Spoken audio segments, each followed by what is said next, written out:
ஹர ஹர சங்கர ஜெய ஜெய சங்கர மகா பெரியவா சரணம்.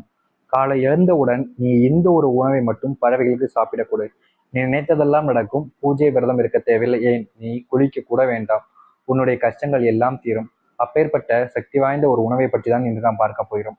அதற்கு முன் நம்முடைய சேனலுக்கு நீங்கள் ஒரு புதிய பாலின் சேனலை மறக்காம சப்ஸ்கிரைப் பண்ணிக்கோங்க. பக்கத்தில் இருக்கக்கூடிய பெல் ஐக்கானை கிளிக் பண்ணிக்கோங்க. அப்பதான் நம்ம போடக்கூடிய அனைத்து தகவலும் உங்களுக்கு நோட்டிஃபிகேஷன் வந்து கொண்டே இருக்கும். பெரியவாவா எப்பவுமே சொல்லுவா பக்தர்களுக்கு. பெரியவா சொல்லக்கூடிய விஷயம் என்ன தெரியுமா? உன்னால முடிஞ்ச ₹1, ₹2, ₹10 உணவை தானமா கொடு. அதுவும் உன்னால முடிஞ்ச மனிதர்களுக்கோ அல்லது பறவைகளுக்குனாலும் சரி, உணவை தானமா கொடு. நிச்சயமா நீ உணவை இப்படி தானமா கொடுத்து வர முடியுமா? உன்னுடைய வாழ்க்கையில நல்ல விஷயங்கள் மட்டும்தான் நடக்கும். எவ்வளவு பெரிய கெட்ட விஷயங்கள் உங்களுடைய வாழ்க்கையில உன்னை நெருங்கி வந்தாலும் அதை எல்லாத்தையுமே பொடி பொடியாக்கி உன்னுடைய வாழ்க்கையில நல்லதை மட்டுமே ஏற்படுத்தும். முக்கியமா நீ உணவு தானத்தை பண்றதுனால உன்னுடைய வாழ்க்கையில உனக்கு கோடி புண்ணியங்கள் வந்து சேரும். உன்னுடைய பிரச்சனைகள் எல்லாமே நீங்கி நீ நினைத்தபடியான ஒரு வாழ்க்கை உனக்கு கிடைக்கும். அப்பேற்பட்ட சக்தி இந்த உணவு தானத்துக்கு இருக்கிறது. உங்களுடைய வாழ்க்கையில நீங்க மனிதர்களுக்கு தான் தானம் பண்ணணும்னு அவசியம் இல்லைங்க. உங்களுடைய வாழ்க்கையில பறவைகளுக்கு கூட தானம் பண்ணலாம். நிறைய நபர்களுடைய கஷ்டமே எங்களுக்கே இங்க உணவு இல்லை, எப்படி நாங்க மற்றவங்களுக்கு உணவு போடுறதுன்ற கேள்வி.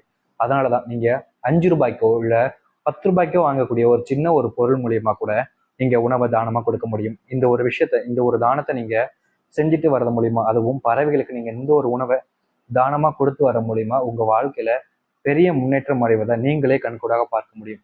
அப்பேற்பட்ட சக்தி இந்த ஒரு தானத்திற்கு இருக்கிறது. அதனாலதான் உங்களுடைய வாழ்க்கையில நீங்க இந்த ஒரு தானத்தை செய்யணும்ன்றத சொல்றோம். அப்பேற்பட்ட தானத்தை அது எப்படி செய்ய வேண்டும் என்று பார்ப்போம். உங்களுடைய வாழ்க்கையில நீங்க என்னதான் பணம் படைச்சவளாக இருந்தாலும், முக்கியமா எவ்வளவுதான் பூஜை பரிகாரங்கள் செய்தாலும் தானம் செய்யாம யாராச்சும் இருந்தானா நிச்சயமா பெரிய பாவத்தையும் பெரிய கஷ்டத்தையும் நம்மளுடைய வாழ்க்கையில சந்திக்க வேண்டிய நேரிடும். உங்களுடைய வாழ்க்கையில நீங்க ₹5 தானம் செஞ்சாலும் அது தானம். அது மிகப்பெரிய ஒரு மாற்றம். கோடி புண்ணியங்களே உங்களுடைய வாழ்க்கையில கொண்டு வந்து சேர்க்கும். நீங்க பறவைகளுக்கு தானம் கொடுக்க வேண்டிய விஷயம் இதுதாங்க. அதாவது இரவு ஒரு கைப்பிடி அளவுக்கு பச்சை பயிறு, அப்படி இல்லாதவங்க கோதுமை, இந்த 2 பொருட்கள்ல எதையாவது ஒண்ணு இரவு நீங்க தூங்குறதுக்கு முன்பு ஒரு கைப்பிடி அளவு எடுத்து ஊற வச்சிருங்க. காலை எழுந்தோன்னுமே உங்க வீட்டு மொட்டை மாடியிலையோ அல்லது பக்கத்தில் இருக்கக்கூடிய பறவைகள் இருக்கக்கூடிய இடங்களுக்கோ சென்று இந்த ஒரு உணவு மட்டும் தானமா கொடுத்து சாப்பிட வைங்க. நிச்சயமா இது உங்களுடைய வாழ்க்கையில கோடி புண்ணியத்தை ஏற்படுத்துவதோடு உங்க வாழ்க்கையில நினைச்சு நடக்காம இருக்கக்கூடிய எதுவாயினும் சரி அதை நடத்த வச்சு காட்டக்கூடிய சக்தி இந்த ஒரு பறவைகள் கொடுக்கக்கூடிய உணவுக்கு இருக்கிறது.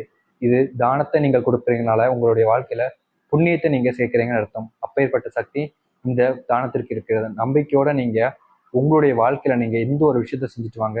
நிச்சயமா உங்க வாழ்க்கையில நல்ல விஷயம் நடப்பதற்கு இதுவே முதல் அடிப்படையாகவும் இருக்கும். நீங்க மட்டும் இதை செய்யணும்னு அவசியம் இல்லை. உங்களுடைய குழந்தைகளையும் சிறிதளவு கொடுக்க சொல்லுங்க. உங்களுடைய குழந்தை வாழ்க்கையும் மாறி நல்லபடியா அமையும். முழுமையான நம்பிக்கையோட நீங்க இதை செஞ்சுட்டு வாங்க. நிச்சயம் உங்களுடைய வாழ்க்கை மாறட்டும். நம்புங்கள், நடந்து நடக்கட்டும். ஹர ஹர சங்கர ஜெய ஜெய சங்கர.